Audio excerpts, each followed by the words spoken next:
और इस सनातन धर्म की महिमा एक तरह से अपने जीवन में जो आदमी उतार लेता है, ये सनातन धर्म एक जीवन जीने की कला अपने को देता है। और अगर अपन इसके अनुसार, जिसमें जो रामायण है, राम कथा है, वो जीवन जीने की पूरी शैली अपने को देती है। और इसके अनुसार अगर अपन ने अपने जीवन को जीना शुरू कर दिया तो कष्ट चाहे कितने भी आए, कष्ट तो भगवान राम के अंदर ऊपर भी आए हैं, आपने अभी सुना होगा ये पूरा प्रसंग। तो कष्टों से न घबराएं, केवल राम का स्मरण करके, इस सनातन धर्म का स्मरण करके अगर अपन जीना शुरू कर देंगे तो अपनी व्याधियां अपने को छोटी महसूस होंगी। और माता पिता जो है अपने को जन्म देते हैं, उनकी आज्ञा का पालन इस सनातन धर्म में महत्वपूर्ण बताया गया है। जैसे भगवान राम की अगर समस्या की बात आती है तो भगवान राम को ये कहा जा रहा था कि कल सुबह राज तिलक होगा, और दूसरे दिन जब वो माता के पास में जाते हैं तो कहती है राज तिलक विलक कुछ नहीं, आपको वनवास जाना होगा, ये दशरथ ने आदेश दिया। आप लोगों में से अगर किसी को अपने पिताजी ये कहते 3 दिन के लिए तो घर से बाहर हो जा, तो आप ये कहेंगे मेरे घर का ऊपर पूरा अधिकार है, एक केस डालने के लिए भी आप तत्पर हो जाएंगे, मेरा भी एक पैतृक मकान है, इस पे रहूंगा। तो आप इसको जीवन में उतारेंगे तो ये राम कथा सार्थक है।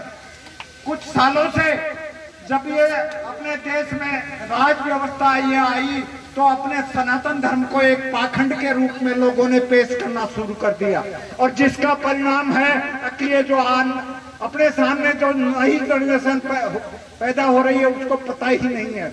मैं तो धन्यवाद अर्पित करता हूँ इन राम कथावाचक बाबूदास जी महाराज और जो इनकी मंडली है, इन्होंने एक पहल कर करके ये जो राम की कथा है ये लोगों में सुनाना शुरू किया है। तो ये जो देश की अपनी आने वाली जनरेशन है, ये जनरेशन राम की कथा से एक जीवन जीने की जो कला है वो सीखेगी तो पूरा जीवन सार्थक हो जाएगा अपना। आप सभी देख रहे हैं अपने यहाँ रामायण के पाठ होते थे, हो सकता है वो चीजें अपने समझ में नहीं आती थी, संस्कृत की भाषा रामायण में होती थी और वो समझ में नहीं आती थी, लेकिन मात्र सुनने मात्र से जीवन का उद्धार हो जाता था। तो अगर ये आपके समझ में आ रही है तो सोचो आपका जीवन कितना उद्धार हो जाएगा। आप इस चीज से, इस राम कथा को एक तरह से कहानी के रूप में भी अगर आपने सुन लिया और अपने जीवन में उतार लिया, ये जितनी भी मेरी माताएं बहनें बेटियां बेटी हैं, अगर इन्होंने राम और सीता की तरह अपने परिवार में अपने पति के साथ में सामंजस्य बैठा करके जीवन को आगे बढ़ाना शुरू कर दिया तो आपका जीवन भगवान राम की तरह स्वर्ग हो जाएगा।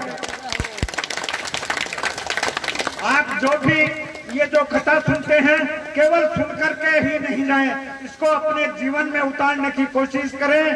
कल इस जो धर्म सभा है, इस धर्म सभा का समापन होगा और इस धर्म सभा के समापन के साथ में ये जो अपनी राम कथा है, जो अपने सनातन धर्म में सबसे महत्वपूर्ण कथा है दोस्तों, इसको आपने कहानी के रूप में भी सुन लिया और अपने जीवन में उतारना शुरू कर दिया तो आपका सबका घर स्वर्ग हो जाएगा। जय हिंद, जय सनातन धर्म।